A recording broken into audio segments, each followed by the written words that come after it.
नमस्कार दोस्तों, डेट है आज की 8 नवंबर 2023 और स्वागत है आपका एटोरियल डिस्कशन में। आज काफ़ी सारे आर्टिकल्स हम डिस्कस करेंगे। सबसे पहले आर्टिकल डिस्कस करेंगे नारायण मूर्ति ने जो एक हफ्ते में 70 घंटे काम करने से संबंधित स्टेटमेंट दी, उसमें क्या प्रॉब्लम्स हैं, क्या इश्यूज हैं। वैसे पहले हमने ये आर्टिकल डिस्कस किया था, लेकिन कुछ नए पॉइंट्स हैं, डिस्कस करेंगे। इसके बाद ये आर्टिकल इंडिया भूटान रिलेशन से संबंधित है। भूटान के किंग भारत की यात्रा पर आए, डेवलपमेंट संबंधित इश्यूज पर चर्चा हुई। इंडिया की वेरियस कोर्ट्स में केसेस की पेंडेंसी बढ़ रही है, इस इश्यू से संबंधित आर्टिकल है। कोंगो में क्या चल रहा है, क्यों लोग डिस्प्लेस हो रहे हैं, डीआरसी कोंगो में लोगों को अपना घर बार छोड़ के जाना पड़ रहा है, ये इश्यू हम डिस्कस करेंगे। और एथिक्स का एक आर्टिकल है इंडियन एक्सप्रेस का, स्कूल में फर्श पे बैठने से संबंधित। लास्ट में क्वेश्चंस भी। चलिए डिस्कशन स्टार्ट करते हैं। इसके बाद नेक्स्ट आर्टिकल, एक हफ्ते में अगर 70 घंटे काम किया जाता है तो इसके साथ क्या प्रॉब्लम्स जुड़ी हैं। आप जीएस पेपर 3 के इन टॉपिक्स के साथ आर्टिकल को रिलेट कर सकते हैं। कंटेक्स्ट तो देखो, आपको पता है ये इशू थोड़ा सा हमने पहले भी डिस्कस किया है। इन्फोसिस के फाउंडर नारायण मूर्ति ने एक स्टेटमेंट दी, इंडिया को अगर डेवलप कंट्री बनाना है तो हमारे देश के युवा लोगों को एक हफ्ते में 70 घंटे काम करना होगा। बहुत सारे दूसरे इंडस्ट्रियलिस्ट ने भी नारायण मूर्ति की इस मांग का समर्थन किया, सपोर्ट किया। बट आज के इस आर्टिकल में ना राइटर कहते हैं ये वकालत करना कि हमारे देश के युवा लोग एक हफ्ते में 70 घंटे काम करें, ये देखो उद्योगपतियों की प्रॉफिट की भूख को दर्शाता है। बहुत सारी प्रॉब्लम्स इस मांग से जुड़ी हैं। सबसे पहली चीज, नारायण मूर्ति का यह कहना कि जर्मनी और जापान भी ऐसे ही डेवलप हुए हैं, वहां पे युवा लोगों ने एक हफ्ते में 70 घंटे काम किया है, यह चीज गलत है। राइटर के अनुसार जर्मनी में, जापान में, दूसरे डेवलप कंट्रीज में एक हफ्ते में जो वर्किंग आवर्स है ना, वो लगातार कम हुए हैं बढ़ने के बजाय। जैसे एग्जांपल के तौर पर जर्मनी में 1870 में एक हफ्ते में वर्किंग आवर हुआ करते थे 68। इसके बाद 2017 में जर्मनी में एक हफ्ते में वर्किंग आवर्स घट के हो गए 28, सिर्फ 28। जापान में 1961 में वर्किंग आवर हुआ करते थे एक हफ्ते में 44, जो कि 2017 में घट के रह गए 35। जैसे जैसे देखो किसी भी देश में पर कैपिटा इनकम इंक्रीज होती है ना, लोगों के पास पैसे आते हैं, तो लोगों को देखो उस पैसे को खर्च करने के लिए ना टाइम चाहिए। मतलब पैसा बन गया, अब मौज मस्ती के लिए टाइम चाहिए। तो आप एक चीज ये देखोगे, जो एडवांस्ड इकोनॉमीज है ना, डेवलप कंट्रीज हैं, जहां पे प्रोडक्टिविटी ज्यादा है इकोनॉमी की, मैं आपको बिल्कुल सिंपल भाषा में बताता हूं। इकोनॉमी की प्रोडक्टिविटी ज़्यादा होने का मतलब ये है कि जो डेवलप कंट्रीज़ है ना, वो रिसोर्सेज को अच्छे से यूटिलाइज करके ज़्यादा आउटपुट देते हैं। जबकि जो गरीब देश होते हैं ना, या फिर डेवलपिंग कंट्रीज़, वहाँ पे ना रिसोर्स होते हुए भी उनको ठीक से यूटिलाइज नहीं किया जाता। जैसे आप अफ्रीका के देश देखिए, अफ्रीका के देशों में रिसोर्स बहुत हैं, नेचुरल रिसोर्सेज, लेकिन उनको यूटिलाइज करने के लिए टेक्नोलॉजी नहीं है उनके पास में, प्रोडक्टिविटी नहीं है। और वेस्टर्न कंट्रीज जो हैं, टेक्नोलॉजी अच्छी है, कम रिसोर्सेज से भी वो बढ़िया आउटपुट देते हैं, इसीलिए उनकी जो इकोनॉमी है वो ज़्यादा डेवलप्ड है। तो पॉइंट ये है, डेवलप कंट्रीज में ना जहाँ पे इकोनॉमी की प्रोडक्टिविटी ज़्यादा होती है, वहाँ पे ना चूंकि टेक्नोलॉजी एडवांस्ड है, इसलिए ना लोगों को कम काम करना पड़ता है। बहुत सारा काम तो टेक्नोलॉजी की सहायता से आसान हो जाता है। जबकि जो गरीब देश हैं, वहां पे टेक्नोलॉजी नहीं है, इसलिए सिमिलर काम करने के लिए लोगों को ज्यादा काम करना पड़ता है। मैं आपको एक सिंपल एग्जांपल बताता हूं। जैसे देखो, पहले बैंकों का काम कैसे होता था, जब तक कंप्यूटर नहीं थे तो बैंक्स में लोग जाते थे, जिसको भी पैसा जमा करवाना होता या निकलवाना होता, रजिस्टर्स में प्रॉपर एंट्री होती थी, काफी कागज वर्क होता था। इसके अलावा मशीनें भी नहीं थी पैसा गिनने के लिए। तो एक कस्टमर से डील करने के लिए ना बैंक कर्मचारी को बहुत समय लग जाता था, आधा घंटा, 15 मिनट। लेकिन आज के समय में क्या है, पैसा की गिनती होती है मशीनों से, एक क्लिक में जिसने भी पैसा जमा करवाया है उसकी इंफॉर्मेशन अपडेट कर दी जाती है, पैसों का लेन देन तो ऑनलाइन हो जाता है। तो टेक्नोलॉजी एडवांस होने की वजह से प्रोडक्टिविटी इंप्रूव हो गई है बैंक कर्मचारियों की। सिमिलर काम अब वो ज्यादा जल्दी कर देते हैं। पहले उन्हें सेम चीज के लिए ज्यादा काम करना पड़ता था। यही चीज डेवलप कंट्रीज के साथ, चूंकि वहां पे टेक्नोलॉजी एडवांस्ड है, तो इसलिए वहां पे लोगों को कम काम करना पड़ता है, बजाय कंपैरिजन के गरीब देशों में या फिर डेवलपिंग कंट्रीज में जहां पे टेक्नोलॉजी एडवांस नहीं है, वहां पे उनको कम लॉस हुई प्रोडक्टिविटी को कंपनसेट करने के लिए ज्यादा काम करना पड़ता है, ज्यादा आवर्स के लिए।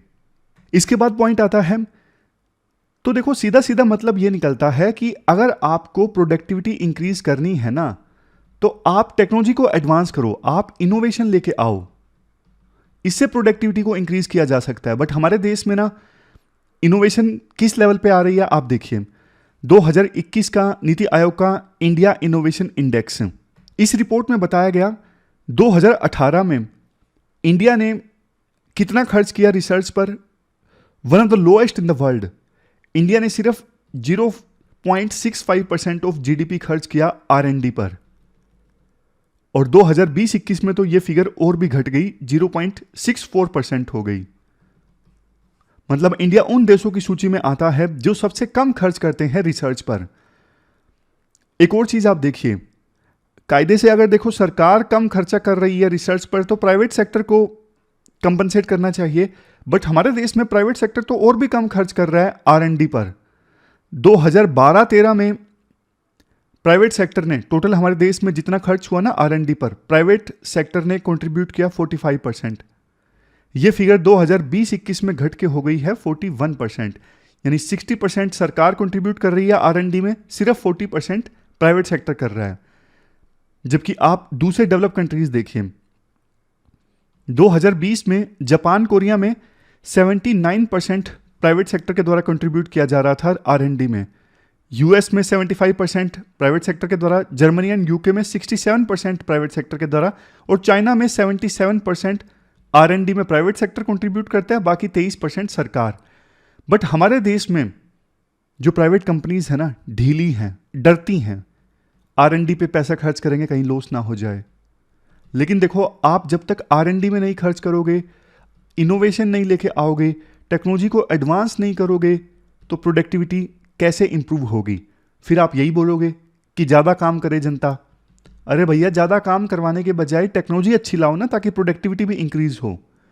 नेक्स्ट पॉइंट देखो, इंटरनेशनल लेबर ऑर्गेनाइजेशन की ना कन्वेंशंस हैं, जैसे कन्वेंशन नंबर 1 है hours of work industry convention 1919। इसके अलावा ILO की डिसेंट वर्क एजेंडा। ये कन्वेंशंस ना लेबर राइट से संबंधित हैं कि एक दिन में लेबर को 8 घंटे के लिए काम करना है, डिसेंट वर्किंग कंडीशंस होनी चाहिए, इससे संबंधित ये कन्वेंशंस हैं। तो एक हफ्ते में 70 घंटे काम करवाना मतलब इंटरनेशनल लेबर ऑर्गेनाइजेशन की इन कन्वेंशंस का वायलेशन। अब आप एक चीज और देखिए, देखो जो डेवलप कंट्रीज है ना, आजकल बहुत ज़्यादा अवेयर हो गई हैं लेबर राइट्स के मामले में।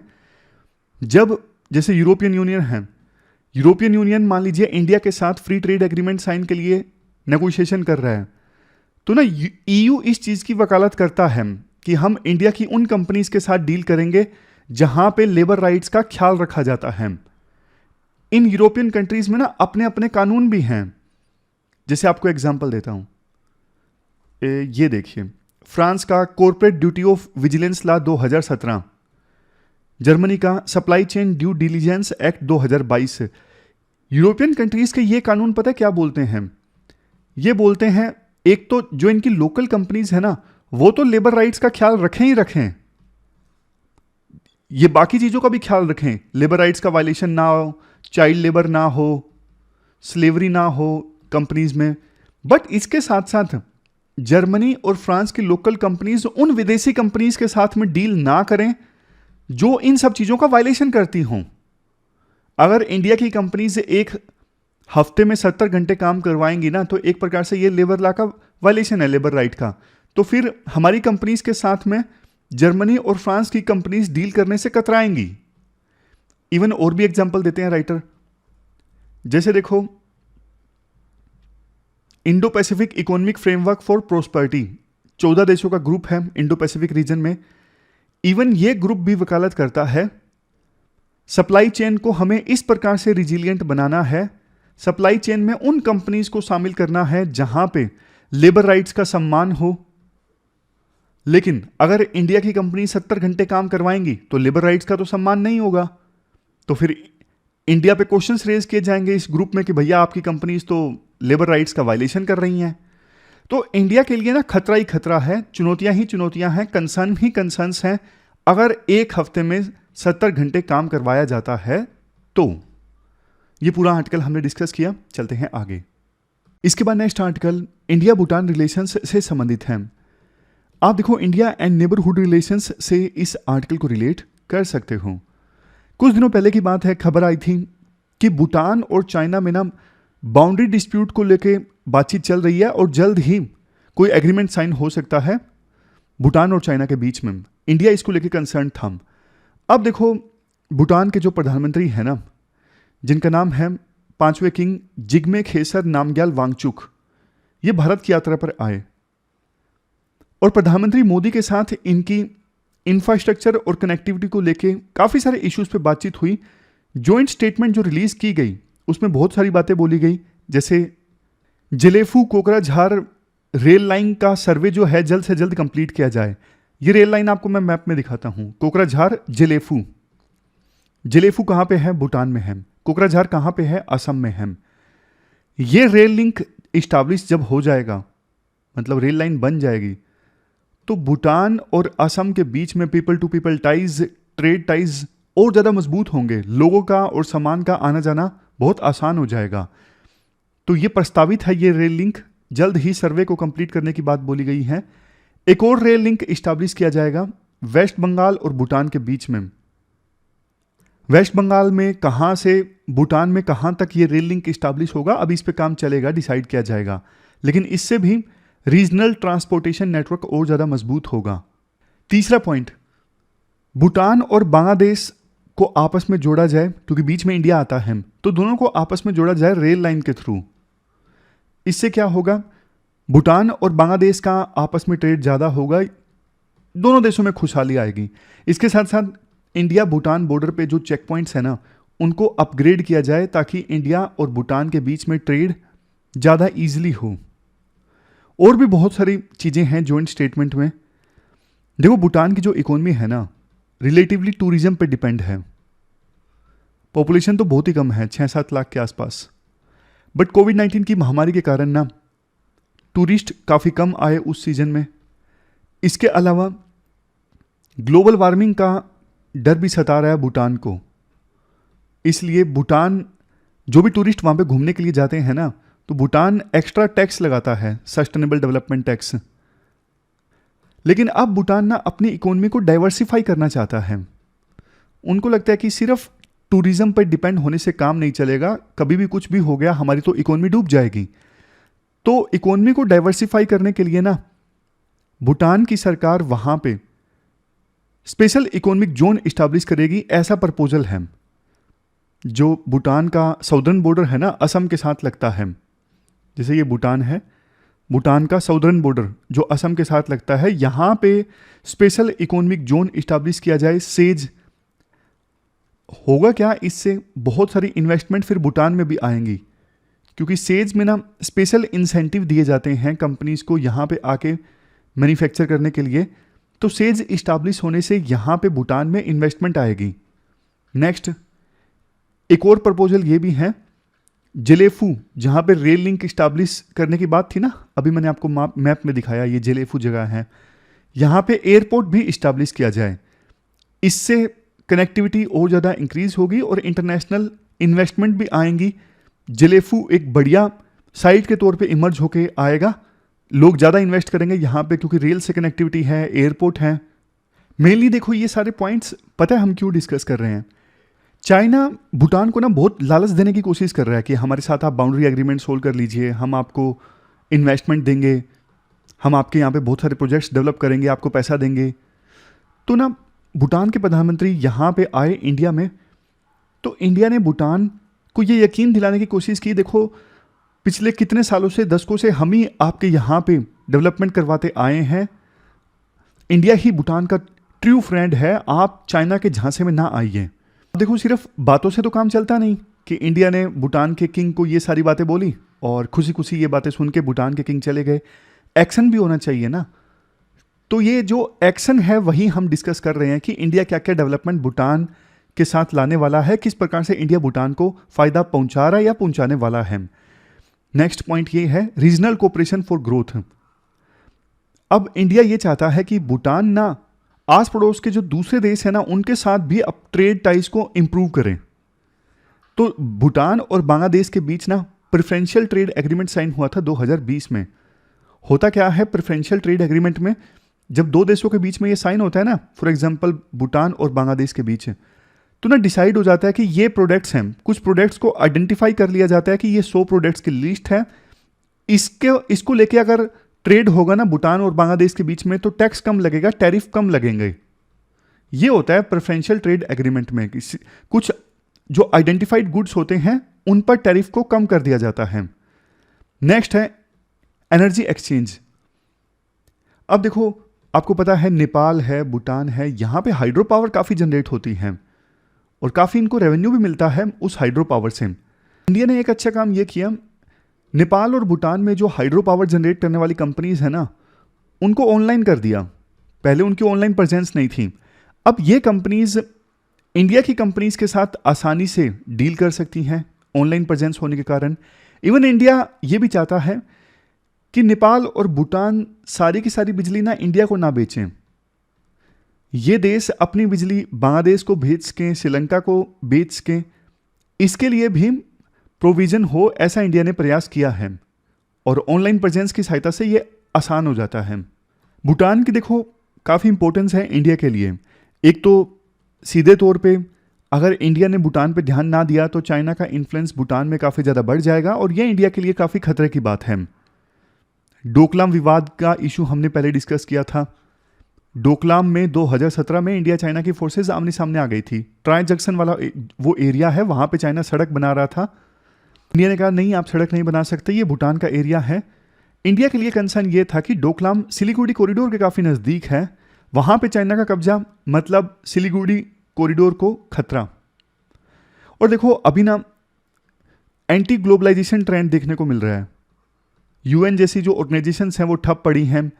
तो ऐसी सिचुएशन में ना रीजनल ऑर्गेनाइजेशंस का रोल काफ़ी बढ़ जाता है। अब इंडिया के वेस्ट में तो आपको पता है पाकिस्तान है, पाकिस्तान कुछ करने नहीं देता, तो इंडिया के बाकी आस पड़ोस देशों के साथ रिश्ते जरूर मजबूत होने चाहिए और उसमें से भूटान की इंपॉर्टेंस काफ़ी ज़्यादा है। इंडिया को एक चीज़ ये चाहिए, जैसे जापान है, जापान ने देखो साउथ ईस्ट एशिया में काफ़ी डेवलपमेंट करवाई है, इंडिया के नॉर्थ ईस्ट में भी डेवलपमेंट करवाने के लिए जापान काफ़ी इंटरेस्टेड है। वो इसलिए भी क्योंकि देखो जापान भी ना चाइना की ग्रोथ से खुश नहीं है। जापान भी नहीं चाहता कि सारे देश चाइना के पाले में चले जाएं, चाइना के इन्फ्लुएंस में आ जाएं। तो ना जापान भी एक अल्टरनेटिव प्रेजेंट करता है कि आपको चाइना के ऊपर डिपेंड होने की जरूरत नहीं है, डेवलपमेंट करवाने के लिए हम भी आपकी मदद करने के लिए तैयार हैं। ऐसा ऑप्शन साउथ ईस्ट एशिया में और अफ्रीका के काफ़ी सारे देशों ने जापान ने दिया है। तो ना इंडिया को क्या करना चाहिए, जापान जैसे लाइक माइंडेड कंट्रीज जो डेवलपमेंट के लिए तैयार हैं चाइना के बढ़ते इन्फ्लुएंस को रोकने के लिए, तो इन देशों के साथ मिलकर इंडिया डील करे, वर्ल्ड बैंक जैसी ऑर्गेनाइजेशन से इंडिया कोऑपरेट करे ताकि इंडिया के नॉर्थ ईस्ट में और भूटान में डेवलपमेंट संबंधित प्रोजेक्ट्स आएँ और भूटान को चाइना के इन्फ्लुएंस में जाने से रोका जा सके और इंडिया के नॉर्थ ईस्ट में ज़्यादा डेवलपमेंट हो, नॉर्थ ईस्ट भूटान के बीच में कनेक्टिविटी इंप्रूव हो, ट्रेड ज़्यादा हो। तो ये चीज़ इंडिया को करनी चाहिए। बट देखो ये तभी पॉसिबल होगा जो ऑलरेडी प्रोजेक्ट्स इंडियन गवर्नमेंट के द्वारा अनाउंस किए गए हैं ना, उनका टाइमली एग्जीक्यूशन। एक बात को लेके क्रिटिसिज्म होता है इंडिया का कि इंडिया ना बड़े बड़े प्रोजेक्ट तो अनाउंस कर देता है बट इम्प्लीमेंटेशन के नाम पे काफ़ी स्लो है, जबकि चाइना इम्प्लीमेंटेशन के नाम पे फास्ट है। ऐसा इंडिया की इमेज बनी है अपने पड़ोसी देशों में। तो इंडिया को चाहिए कि इस इमेज को तोड़ दे और जो भी प्रोजेक्ट अनाउंस हुए हैं ना उनका जल्दी जल्दी एग्जीक्यूशन हो, ताकि हमारे जो संबंध है पड़ोसी देशों के साथ और जहाँ जहाँ पे भी इंडिया ये प्रोजेक्ट चलवाता है, फॉर एग्जांपल अफ्रीका में, वहाँ इंडिया की इमेज और बेहतर बने, इंडिया के रिश्ते उन देशों के साथ और बेहतर बने। तो ये पूरा आर्टिकल हमने डिस्कस किया, चलते हैं आगे। इसके बाद next article democratic Republic of Congo से संबंधित है। देखो डायरेक्ट क्वेश्चन यूपीएससी इस पर पूछेगी कि बताइए कोंगो में क्या चल रहा है, किस किस के बीच में वार चल रहा है। ना के बराबर संभावना है इसकी, बट आप इस कन्फ्लिक्ट को कोट कर सकते हो कहीं पे कि किस प्रकार से वर्ल्ड कन्फ्लिक्ट से गुजर रहा है। इंटरव्यू में क्वेश्चन पूछा जा सकता है और प्री में क्वेश्चन पूछा जा सकता है मैपिंग से संबंधित। और यूपीएससी ने ये क्वेश्चन भी पूछे हैं कि हाल ही में इस देश में सिविल वार हुआ, ये चीज़ें भी यूपीएससी प्री में पूछ लेती हैं। तो कोंगो में क्या चल रहा है, डेमोक्रेटिक रिपब्लिक ऑफ कोंगो में क्या चल रहा है? देखो, इसका जो इतिहास है ना वो रवांडा से जुड़ा हुआ है। ये छोटा सा देश रवांडा अफ्रीका में, ये है डेमोक्रेटिक रिपब्लिक ऑफ कोंगो और यहाँ पे है ये रवांडा। रवांडा में ना 1994 में ना एक जीनोसाइड हुआ था। वहाँ पर दो एथनिक ग्रुप, एक तो देखो हुतू और दूसरा तुत्सी। हुतू एथनिक ग्रुप के जो एक्सट्रीमिस्ट थे ना, उन्होंने बड़ी संख्या में किलिंग की। हुतू एक्सट्रीमिस्ट ने तुत्सी कम्युनिटी के लोगों को मारा और इवन अपनी ही कम्युनिटी के जो मॉडरेट्स थे ना उनको भी मारा। उस समय हुतू एक्सट्रीमिस्ट ने ना ऑलमोस्ट 10 लाख लोगों की हत्याएं कर दी। तो इसके बाद ये सब कहाँ पे हुआ? ये सब हुआ रवांडा में। इसके बाद रवांडा से ना बहुत सारे रिफ्यूजीज भाग कर आ गए कोंगो में, डीआरसी कोंगो में। दो तरह के कोंगो हैं, एक रिपब्लिक ऑफ कोंगो है, एक डीआरसी यानी डेमोक्रेटिक रिपब्लिक ऑफ कोंगो है। जैसे एक सूडान है, एक साउथ सूडान है, उसी प्रकार से कोंगो भी दो हैं।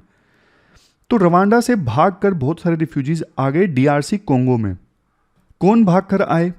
तुत्सी भी आए जिनको मारा गया, इसके साथ साथ मॉडरेट हुतू भी आए। रवांडा से आ गए यहां पर डीआरसी कोंगो में। तो इन्होंने ना यहां पे आके रिबल ग्रुप्स बना लिए। अब ना 120 से ज्यादा रिबल ग्रुप्स यहां पे एक्टिव हैं, ये ईस्ट डीआरसी कोंगो में, इस रीजन में जो मैं मार्क कर रहा हूं, इस रीजन में। अब होता क्या है, यहां पे ना गवर्नेंस काफी ज्यादा वीक है, रिसोर्सेज काफी ज्यादा हैं। तो ना अलग अलग आर्म्ड ग्रुप्स हैं, वो लड़ते रहते हैं आपस में। वो लड़ते रहते हैं माइनिंग कंट्रोल करने के लिए, रिसोर्स को कंट्रोल करने के लिए, ट्रेड रूट्स को कंट्रोल करने के लिए। किलिंग्स होती हैं बहुत ज़्यादा, गवर्नेंस कुछ है नहीं यहाँ पर बिल्कुल भी। तो ना कन्फ्लिक्ट जो लंबे समय से चल रहा है, 70 लाख लोग यहाँ से डिस्प्लेस हो चुके हैं, उनको अपना घर बार छोड़ के जाना पड़ा है। एथनिक टेंशंस तो जिम्मेदार हैं ही हुतू और तुत्सी कम्युनिटी के बीच में। इसके अलावा देखो, ये आस पड़ोस के जो देश है ना, रवांडा और डीआरसी कोंगो, ये भी आपस में लड़ते रहते हैं, एक दूसरे पे आरोप लगाते रहते हैं।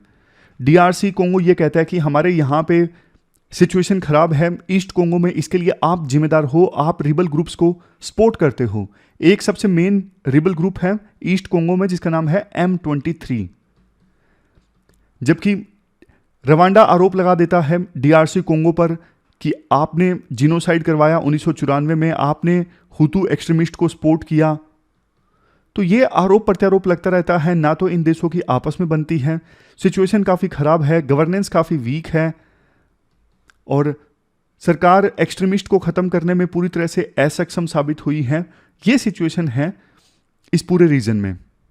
तो डायरेक्ट क्वेश्चन नहीं आएगा, बट यूज हो जाएगी ये इंफॉर्मेशन, या तो प्री में या फिर कोट कर सकते हो।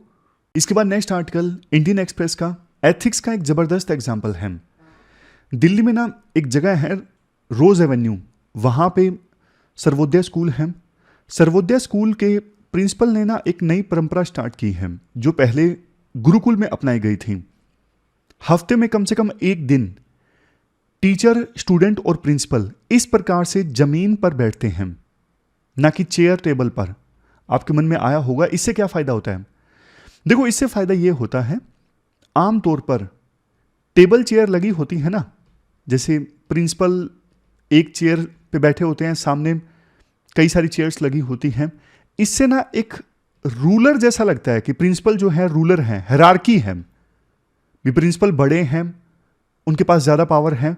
लेकिन फर्श पे टीचर्स और प्रिंसिपल आपस में बैठ के कम्युनिकेट करते हैं, सर्कल बना के, स्टूडेंट सर्कल बना के बैठते हैं, बीच में टीचर बैठता है, तो ना कम्युनिकेशन और इजी हो जाता है, वो हायरार्की वाली फीलिंग नहीं आती। हमारे देश में ना गुरुकुल में ये सब होता था, बट एक बार फिर से ये परंपरा अपनाई जा रही है, एक बार कम से कम हफ्ते में एक बार। इससे क्या होगा, स्टूडेंट्स टीचर्स फ्रीली अपने कंसर्न्स बता सकेंगे, रूलर वाली फील नहीं आएंगी, उनको लगेगा कि हमारा ही कोई दोस्त बैठा है, अपनापन बढ़ेगा और प्रिंसिपल कहते हैं कि जब से ये प्रैक्टिस अपनाई है काफ़ी फीडबैक अच्छा आ रहा है, स्टूडेंट्स के साथ में एक बढ़िया रिलेशन इस्टाब्लिश हो रहा है और टीचर को जो कंसर्न्स होते हैं वो भी मुझे आके बताते हैं। तो ये आप दे सकते हो, स्कूल में ये प्रैक्टिस दूसरी जगह भी अपनाई जा सकती है ताकि टीचर और स्टूडेंट का रिलेशन स्ट्रॉन्ग हो। इसके बाद नेक्स्ट आर्टिकल कोर्ट्स में केसेस की पेंडेंसी से संबंधित है। चीफ जस्टिस ऑफ इंडिया ने हाल ही में एक बात बोली कि यार आप लोग ना सुप्रीम कोर्ट को, चीफ जस्टिस ऑफ इंडिया ने वकीलों को बात बोली कि यार आप लोग ना सुप्रीम कोर्ट को तारीख पे तारीख वाली कोर्ट मत बनाओ। समझ गए? होता क्या है, बहुत सारी जो केसेस है ना लिस्ट होते हैं अर्जेंट हियरिंग के लिए, लेकिन जब अर्जेंट हियरिंग होती है ना तो वकील एडजमेंट मांगते हैं, हम तैयार नहीं है, आप एडजमेंट दे दीजिए। तो ये पूरा जो इशू है काफी ज्यादा सीरियस है, हम इसको कॉम्प्रिहेंसिवली डिस्कस करते हैं। यूनियन गवर्नमेंट ने राज्यसभा में हाल ही में बताया कि पेंडिंग केसेस की संख्या बढ़ के हो गई है 5 करोड़। आप देखो इस इशू को ना जीएस पेपर 2 में जो फंक्शनिंग ऑफ जुडिशरी है ना वहां से रिलेट कर सकते हो। देखो ये काफी ज्यादा अफसोसजनक मामला है कि इतने ज्यादा केसेस पेंडिंग हैं। इससे ना एक तरफ तो एक प्रकार से जस्टिस हम डिनाई कर रहे हैं देश के सिटीजन्स को, क्योंकि justice delayed is justice denied. दूसरी तरफ जो लिटिगेंट्स हैं उनकी फ्रस्ट्रेशन बढ़ती जाती है सिस्टम के प्रति, उनका जुडिशरी में जो विश्वास है, जो भरोसा है वो टूटता है। क्या रीजन है इतने ज्यादा जो केसेस की पेंडेंसी है? सबसे पहले शॉर्टेज ऑफ जजेस। हाई कोर्ट और इवन लोअर कोर्ट्स जो हैं इस समस्या से जूझ रही हैं कि वहां पे बहुत सारी जजेस की जो पोस्ट हैं वैकेंट हैं, कम जजेस काम कर रहे हैं, कैपेसिटी ज़्यादा की है लेकिन कम जजेस काम कर रहे हैं, तो इसलिए कम केसेस सोल्व होते हैं। Next, lack of time frame. देखो केसेस का ना एक टाइम फ्रेम नहीं है कि आपको इतने समय के अंदर अंदर इस केसेस का समाधान निकालना है। कई सारे सिविल केसेस तो ऐसे हैं जो सालों साल चलते रहते हैं, टाइम फ्रेम होना चाहिए। Next, inefficient case management. Cases की मैनेजमेंट भी काफ़ी इनएफिशिएंट ढंग से होती है। एक दिन में एक जज के सामने लिस्ट कर दिए 100 केस, जज ने लिए सिर्फ 20 केस, बाकी बचे 80 केसेस।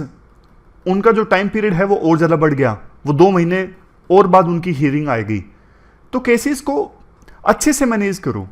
जज की जितनी कैपेसिटी है ना, जितने केस वो सुन सकता है एक दिन में, सिर्फ उतने ही उनके सामने लिस्ट करो। ऐसा नहीं आपने 80-100 कर दिए, बाकी बचे हुए केसेस जो हैं वो और ज़्यादा लटक जाते हैं। Next, responsibility for pendency. किसकी रिस्पॉन्सिबिलिटी है? देखो जज तो ये बोलते हैं एग्जीक्यूटिव और लेजिस्लेटिव इनएक्शन के कारण केसेस की पेंडेंसी बढ़ती जा रही है। सरकार की जिम्मेदारी है जल्द से जल्द जज अपॉइंट हो अच्छी क्वालिटी के। लेजिस्लेशन की जिम्मेदारी है कि पुराने जो कानून हैं वो खत्म हो ताकि उनसे संबंधित मामले ना आए। सरकार कम से कम मामलों में लिटिगेंट होने चाहिए, मतलब सरकार इतने अच्छे कानून और रूल्स बनाए कि वो कोर्ट में आने की संभावना कम से कम हो जाए। तो सरकार अपने काम में फेल हो रही है, इसलिए हमारे सामने केस ज़्यादा आ रहे हैं। दूसरी तरफ सरकार का ये तर्क है कि भैया ये जो केसेस की पेंडेंसी है ना, ये जुडिशरी का डोमेन है, हमारा डोमेन नहीं है। जुडिशरी जो फेल हुई है ना केसेस को एड्रेस करने में, हमारे ऊपर ब्लेम डाल रही है। नेक्स्ट, ये वही आंकड़ा है कि 50% केसेस में तो लिटिगेंट सरकार ही है। तो सरकार की वैसे जो लिटिगेशन पॉलिसी है ना, नेशनल लिटिगेशन पॉलिसी, उसको और ज़्यादा मजबूत बनाने की आवश्यकता है ताकि कम से कम केसेस में सरकार पार्टी हो। जजेस की जो क्वालिटी है ना वो इम्प्रूव की जाए ताकि जज जो हैं जल्द से जल्द पूरी जिम्मेदारी के साथ में, पूरी क्वालिटी और एफिशिएंसी के साथ में केसेस को रिजोल्व करें। नेक्स्ट, एफिशिएंट इन्वेस्टिगेशन और प्रोसिक्यूशन विंग होना चाहिए। इन्वेस्टिगेशन जितनी ज़्यादा पुअर होगी उतना ही केस लंबा चलेगा। प्रोसिक्यूशन जितना ज़्यादा अच्छा होगा देश की इन्वेस्टिगेशन एजेंसीज का, उतना ही केस में जल्दी कन्विक्शन होगा, आसानी से कन्विक्शन होगा। पुराने जो कानून हैं वो जल्द से जल्द हमारे देश में ख़त्म किए जाएं और उसकी इंफॉर्मेशन भी पहुंचे लोअर कोर्ट्स तक और पुलिस तक। जैसे देखो 66A IT एक्ट 66A 2015 में सुप्रीम कोर्ट ने अपने एक ऑर्डर से स्ट्राइक डाउन कर दिया था, लेकिन फिर भी हम देखते हैं अक्सर इस सेक्शन से संबंधित केस पुलिस दर्ज कर लेती है। इंफॉर्मेशन आई ही नहीं है बहुत से पुलिस स्टेशंस तक, या फिर आई है तो पता नहीं है। ट्रेनिंग देने की आवश्यकता है एजेंसीज को, पुलिस स्टेशंस को भी। Next, delaying tactics by advocates. कई बार ना एडवोकेट्स जानबूझ के पर्सनल कन्वीनियंस के कारण केस डिले करते हैं, और जानबूझ के मतलब या तो अपनी कन्वीनियंस के कारण या फिर उनको पता है केस में हमारे पास कुछ है नहीं तो कम से कम डिले कर दो। तो जजेस को ना एडवोकेट्स की इन टैक्टिक्स को समझना चाहिए और अनड्यू एडजमेंट नहीं देना चाहिए। तो ये पूरा आर्टिकल हमने डिस्कस किया पेंडेंसी से संबंधित। इसके बाद आप क्वेश्चन देख लीजिए कौन कौन से आपको अटेम्प्ट करने हैं। 2 मेंस के क्वेश्चन आपको अटेम्प्ट करने हैं, एक तो इंडिया भूटान से संबंधित और दूसरा क्वेश्चन आपको अटेम्प्ट करना है केसेस की पेंडेंसी को कम करने के लिए जो वेरियस मेजर्स लिए गए हैं उनको डिस्कस करना है। ये प्री के क्वेश्चंस हैं, मैपिंग से संबंधित हैं। ये देखो कुछ अफ्रीकन आइलैंड्स हैं, इनको ना आपको ईस्ट टू वेस्ट ओरिएंटेशन में अरेंज करना है। मतलब सबसे पहले ईस्ट वाला आइलैंड आना चाहिए, उसके बाद वेस्ट वाला, तो अरेंज कीजिए। ऐसे क्वेश्चन यूपीएससी पूछती है। चूंकि आज अफ्रीका का जिक्र है तो इस वजह से मैपिंग का जिक्र है। देखो आप यहां से देखिए, ईस्ट टू वेस्ट आपको लगाना है। तो सबसे ईस्ट में कौन है? मॉरिशस है सबसे ईस्ट में। ये ऊपर मालदीव है, सेशेल्स, नीचे मॉरिशस है, सबसे ईस्ट में यही है। इस प्रकार से आपको ईस्ट टू वेस्ट लगाना है। तो इस क्वेश्चन का सही आंसर है डी 4312। ऐसे क्वेश्चन यूपीएससी पूछती है। एक और क्वेश्चन आपसे पूछता हूं, नूबियन डेजर्ट सहारा डेजर्ट का एक पार्ट है। ये कौन कौन सी 2 वाटर बॉडीज के बीच में है? नील नदी या मेडिटेरेनियन सी, इन दोनों के बीच में है। सेनेगल और अटलांटिक ओशन, नहीं, नाम से ही पता लग रहा है। इस क्वेश्चन का सही आंसर आप सोचिए, फिर मैं बताता हूं। देखो इस क्वेश्चन का सही आंसर है सी, नील नदी और रेड सी के बीच में है।